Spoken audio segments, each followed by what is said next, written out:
भारत के लगभग 1.5 करोड़ जो केंद्रीय कर्मचारी हैं और लगभग 70 लाख के आसपास में जो जितने भी पेंशनधारी हैं, उन सभी को बिना एकेडमी ऑफिशियल यूट्यूब चैनल पे बहुत बहुत स्वागत है। तो मैं प्रिंस सर आज आपके लिए, जैसे थंबनेल पे में ही आप लोग पढ़ चुके हैं, कि आज हम जो बात करने वाले हैं वो टॉपिक होने वाला है फैमिली यूनिट। फैमिली यूनिट कहिए या कंजप्शन यूनिट कहिए, जो कि किसी भी वेतन आयोग का, चाहे पहली या वेतन आयोग से लेकर 8वीं वेतन आयोग तक, न्यूनतम बेसिक तय करने का सबसे बड़ा जरिया माना जाता है।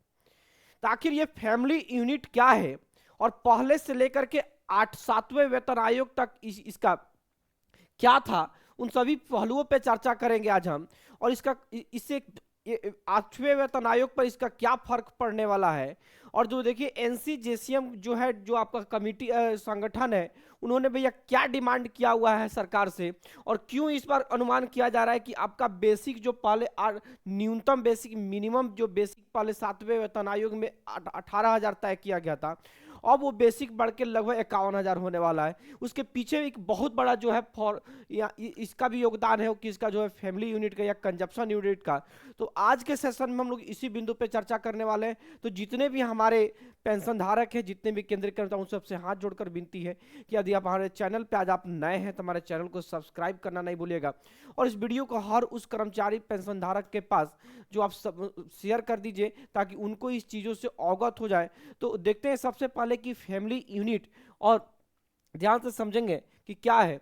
देखिए फैमिली जो यूनिट है या कंजप्शन यूनिट है, वो चूंकि आपको पता है कि जो सरकार के द्वारा प्रत्येक महीने जो है, प्रत्येक महीने की बात करते हैं तो सरकार के द्वारा जो है प्रत्येक महीना जो है, आपको पता है कि डीए की घोषणा की जाती है, डियरनेस अलाउंस यानी महंगाई भत्ता। और ये कौन करता है भैया, तो AICPIN के डाटा के आधार पे होता है। इस बात की जानकारी आपको होगी। अब जितने भी जो लेबर आयोग है, जो AICPIN जो डाटा है, वो चीज़ डिपेंड करता है कि आपका जो डेली यूज की जितनी पोषण है, कपड़ा है, शिक्षा है ना, इस सारी चीज़ों में कितना खर्चा है। तो आखिर इन चीज़ों में जो है, इन चीज़ों में है कितनी तय की जाती है, कितने लोगों के लिए, क्या पूरे परिवार को दी जाती है या उसमें परिवार की संख्या निर्धारित है। तो इन सभी बिंदुओं पे चर्चा करेंगे। तो सबसे पहले देखिए यहाँ पे भी लिखा हुआ है कि भारत में वेतन आयोग के इतिहास में फैमिली यूनिट या कंजप्शन यूनिट का निर्धारण न्यूनतम वेतन तय करने के लिए, मिनिमम वेजेस के लिए, मिनिमम वेजेस के लिए, यानी सबसे मिनिमम, क्योंकि मिनिमम वेजेस के हिसाब से ही बाकी जो आपका level 1, level 2, level 3, level 9, level 13 तक जो सैलरी इंक्रीज होती है। लेकिन सबसे मेन चीज़ है जो मिनिमम बेसिक की बात करता है, जो 7वें वेतन आयोग में जो है 18,000 था, अब वो लगभग बढ़ के कितनी होने वाली है। तो इससे क्या पूछा जाए, अगर आपसे पूछा जाए कि 8वें ये जो आपका कंजप्शन यूनिट है, फैमिली यूनिट है, ये कितना था, तो ध्यान से समझिए कि पहला से लेकर के देखिए पहली, दूसरी और तीसरी वेतन आयोग की बात करेंगे तो वहां पे फैमिली यूनिट की चर्चा नहीं की गई थी। 1957 में जब ILC का, जब इंडियन लेबर का कॉन्फ्रेंस हुआ था 1957 में, तो वहां से जो है आपकी फैमिली की नीड की बात आ गई। पहली, दूसरी और तीसरी जो आपका वेतन आयोग जो था 1957 के आसपास बहाल पर, तो उसमें क्या था, उसमें एक्चुअल में क्या था कि आपका नीड बेस्ड जब आपका वेजेस तय किया जाता था। देखिएगा इसकी मुख्य जानकारी है कि फर्स्ट से थर्ड वेतन आयोग, पहले के वेतन आयोग में जरूरत आधारित न्यूनतम वेतन, नीड बेस्ड मिनिमम वेजेस के लिए कोई निश्चित फॉर्मूला नहीं था। 15वीं ILC 1957 में इंडियन जो लेबर कॉन्फ्रेंस है ने पहली बार यह नियम बनाया कि न्यूनतम वेतन की गणना 3 कंजप्शन यूनिट, एक कर्मचारी, पत्नी, है ना, 2 बच्चे के आधार पर जो है होनी चाहिए। यानी कहता है कि सबसे पहले क्या कहते हैं कि जो आपका AICPIN डाटा है या सरकार जो कमेटी करी, तो उसमें इस चीज को देखती है कि औसतन जो है जितने भी कर्मचारी हैं हमारे भारत में या पेंशन धारक हैं, उनके परिवार में कितने लोग होते हैं मिनिमम।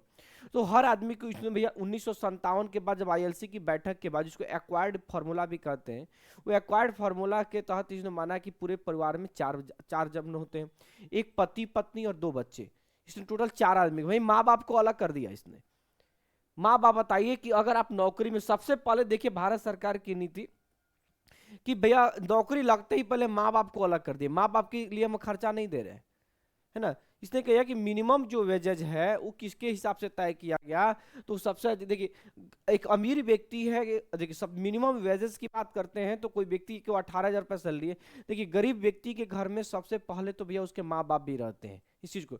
गरीब अमीर व्यक्ति के तो भैया उसके बहुत सारे साधन होते हैं, लेकिन गरीब व्यक्ति के परिवार में उसके माँ बाप भी रहते हैं। लेकिन एक्वायर्ड फॉर्मूला जो उसमें कहा कि नहीं, एक पति पत्नी केंद्रीय कर्मचारी है ना, और केंद्रीय कर्मचारी को उसने 1 यूनिट माना, पत्नी को 0.8 यूनिट माना, और 2 बच्चों को एक प्रत्येक में से 0.066 यूनिट माना।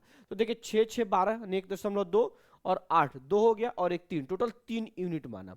यानी पूरे 3 यूनिट पर कितने पर महीने का कितना आपका खाने का खर्च है ना, पोषण युक्त भोजन, एक कपड़े का कितना टोटल खर्च है ना, कोपड़ा, उसके अलावा जो है बाकी आपकी शिक्षा मेडिकल इस सब चीज की कितनी खर्च है, सब मिला के एक व्यक्ति को न्यूनतम जितना में खर्चा चल जाना चाहिए वही आपका न्यूनतम बेसिक होता है। लेकिन अब इसमें माजरा क्या है कि अब 4th से 7th वेतन आयोग में देखिए 3 यूनिट मॉडल की बात की गई थी, 7वें वेतनमान में इसको 6 करने की बात की गई थी, लेकिन फिर भी आपको 3 दिया गया। देखिए अब क्या है कि इसे एक्वायर्ड फार्मूला भी कहा जाता है और आवास की जरूरतों पर आधारित है। देखिए 7वां वेतन आयोग में भी इसे बढ़ाकर 6 यूनिट की मांग की गई थी, लेकिन नहीं बढ़ा। अभी 8वां वेतन आयोग में क्या है कि जो एनसीजेसीएम जो है आपका संगठन है, उसने क्या डिमांड किया है, एनसीजेसीएम जो कमिटी गठन किया है कि बताइए कि हम नौकरी के बाद, जो हम हैं नौकरी के बाद बताइए कि हम क्या कर सकते हैं, क्या माँ बाप को हम अलग कर दें? माँ बाप भी आजकल सभी के साथ रहते हैं और रहना भी चाहिए और यही आपका उचित भी है। तो अब बताइए कि इसमें पहले से मान लीजिए कि 3 यूनिट है, समझने की कोशिश करेंगे, 3 यूनिट पहले से है ना, तो 3 यूनिट पहले से, अब इसमें क्या करना है कि अब इसमें आपके जो है पेरेंट्स, यानी जो कौन, कर्मचारी के पेरेंट्स, बच्चों के पेरेंट्स नहीं, बच्चों के पेरेंट्स तो आप हैं, तो बच्चों के जो है पेरेंट्स को शामिल करना है। तो अगर मान ली कि पत्नी के लिए अगर हम बात करेंगे यहां, तो देखिए अगर पत्नी के लिए, देखिएगा पत्नी के लिए जब यहाँ पे 0.8 यूनिट मांगा है, तो हो सकता है कि आपको बाद में अगर सरकार इस चीज को मान भी ले तो पेरेंट्स में भैया 8 देखिए इसको भी क्या करना, क्या बोलेगा कि इसको भी काम कर लीजिए कि अगर माँ बाप है तो इसको भी 0.88 यूनिट मान लीजिए, तो 8 दूनी 16, तो 3 और 8 दूनी 16 लगभग ये कितना हो जाने वाला है 4.6। इसके हिसाब से जो है मिनिमम वेजेस जो है आपकी क्या होने वाली है, बढ़ने वाली है। तो ये एनसीजेसीएम की मांग है। ऐसे एनसीजेसीएम के बढ़ाकर बोला 5 करने के लिए, लेकिन 5 भी अगर नहीं दे तो 4.6 तो आपको बनता ही बनता है कि मिनिमम 2 बच्चों के लिए, है ना, पति पत्नी जो केंद्रीय कर्मचारी हैं उनकी पत्नी के लिए, और जो है आपका कितने जो है आपके माता पिता कर्मचारी के माता पिता के लिए जो है 4.6 तक की जाने की बात कही गई। अब इसमें जब जैसे 4.6 की बात करेगा तो सबके खाने की बातें जोड़ेगी, भैया पोषण युक्त भोजन, कपड़ा, इस सारी चीजें, तो कहीं ना कहीं जो मिनिमम वेजेस की बात करना है, इसलिए यहाँ पे सभी लोग इस बार अनुमान भी किया गया है। देखिए इसमें बुजुर्ग माता पिता के खर्चों को भी शामिल करने की दलील दी गई है। देखिए यहाँ पे टेबल भी बनाया गया कि पहला से तीसरा जो था नीड बेस्ड मिनिमम वेजेस था ना, 4th से 7th 3 यूनिट, एक्वायर्ड फार्मूला जिसको बोलते हैं ना, हाउस होल्ड वाइफ।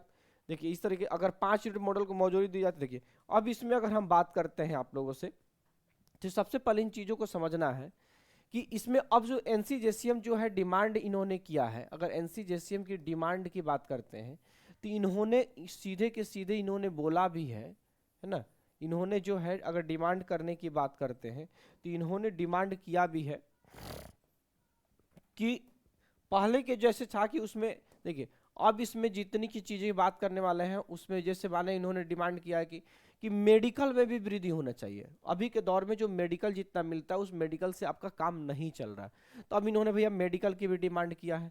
इन्होंने भैया कहा कि जो आप लोगों ने एचआरए देते हैं मिनिमम वेजेस के हिसाब से, अगर कि किसी शहर में मान लीजिए कि 18,000 रुपया अगर आपका ये है, अगर उसका 20% भी अगर एचआरए मिलता है, तो अब बता दिए एक परिवार को रहने के लिए 18 दूनी 3600 रुपये में कहाँ पे, आजकल 3600 रुपये में एक सिंगल रेंट रूम भी नहीं मिलता है, सिंगल रूम भी नहीं मिलता है। तो बताइए 2 BHK फ्लैट 3600 में कैसे है? तो उन्होंने भैया सीधे कहा कि आप एचआरए में भी जो है, एचआरए में भी आप कहीं ना कहीं इसमें क्या करें, वृद्धि करें। बच्चों का एजुकेशन जो है बहुत महंगा हो गया, जिन लोगों की भी सैलरी है अगर है ना, जिनका लेवल जो है बहुत लेवल भी है तो उस व्यक्ति का स्टैंडर्ड भी उस हिसाब से बढ़ते चला था। कोई लेवल 13 में है तो उसका स्टैंडर्ड भी उसके हिसाब से, उसके बच्चे भी उतनी महंगी स्कूलों में पढ़ते हैं। तो अगर एजुकेशन की भी बात करें तो एजुकेशन भी आज के दौर में इतनी महंगी गई है। एक छोटा शहर अगर पटना की भी बात हम लोग करें तो मिनिमम जो भी अगर किसी बच्चे की मिनिमम भी किसी स्कूल की अगर फी की बात करते हैं तो स्कूल फी मिनिमम भी अगर किसी बच्चा का है तो उसका कम से कम 7,000 के अप्रोक्स में है। एक बच्चा का मिनिमम वेतन भी अगर बात करें तो 7,000 रुपए के आसपास में। अगर किसी व्यक्ति के 2 बच्चे हैं तो 7 दूनी 14,000 रुपए उसकी किसी मंथली फीस चली जानी है। इस चीज को ध्यान से समझना है। उसके अलावा अगर किसी स्कूल में एडमिशन कराते हैं तो कम से कम 1.5 से 2 लाख रुपए तो आपका एडमिशन फीस लगना है, एडमिशन के टाइम देना है। तो कहीं ना कहीं एक बच्चा का जो है उसकी अगर मान लीजिए 18,000 बेसिक देते हैं यहाँ तो उतना मेरे 2 बच्चों की फी में ही सारी चीजें खत्म हो जाने वाली है। तो इस वजह से भी आपका इनका डिमांड है कि जो मेडिकल की फैसिलिटीज है, एचआरए जो है, एजुकेशन जो है, उसके अलावा इन्होंने कहा कि जो फैमिली यूनिट की बात किया है ना, जो फैमिली यूनिट की बात किया है, फैमिली यूनिट को भी इन्होंने बढ़ा कर क्या मांगा है, 5 बढ़ा करके मांगा है। 5 बढ़ा, इसके वजह से क्या बेनिफिट्स होने वाला है, तो इसके लिए फायदा क्या होने वाला अगर हम बेनिफिट्स की बात करते हैं ना, तो बेनिफिट्स की बात करें तो आपको सबसे पहले 8th पे कमीशन में ध्यान से समझिएगा कि एचआरए की जो है, एचआरए में सुधार होने वाला है। एचआरए हाउस रेंट अलाउंस में जो है आपकी सुधार की प्रक्रिया होने वाली है। दूसरी चीज एचआरए में बहुत बड़ी सुधार होगी।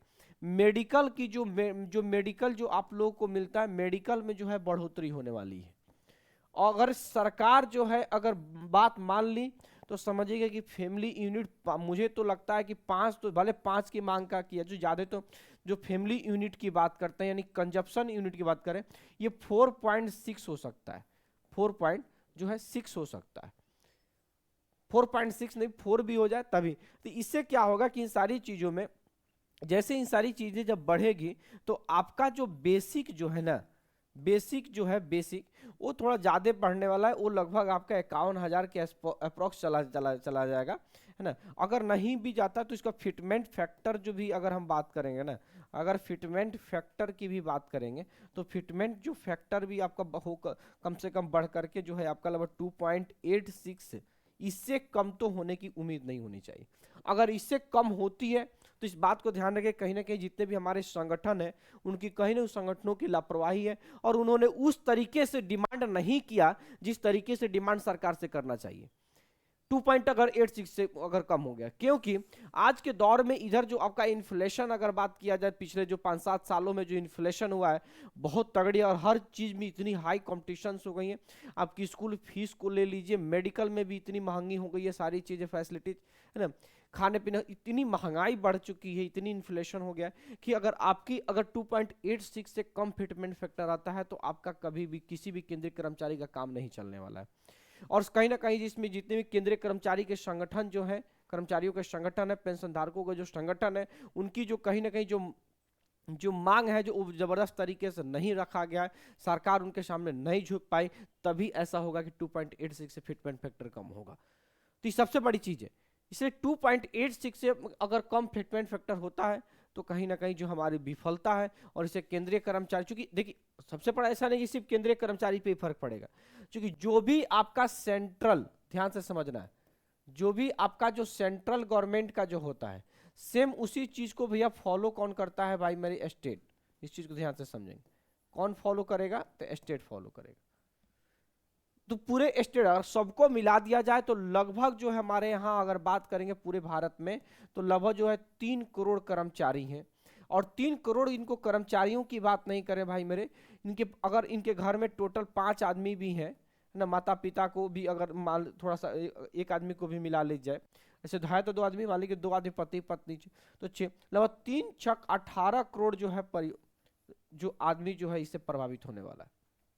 18 करोड़ लगभग जो है 3 करोड़ जो है परिवार जो है इससे प्रभावित होने वाला है ना। तो इस तरीके से ध्यान से समझना है ना, क्लियर। अब बताइए कि इसमें फैमिली यूनिट आपको कंप्लीट सारी चीजें समझ में आ गई होगी, कंजप्शन यूनिट आपको समझ में आ गई होगी। तो यहीं पे फिर अगला हम लोग और भी टॉपिक लेके चलेंगे। तब तक हमारे अगर वीडियो अच्छी लगे तो हमारे चैनल को सब्सक्राइब करना, हमको प्यार देना नहीं भूलिएगा।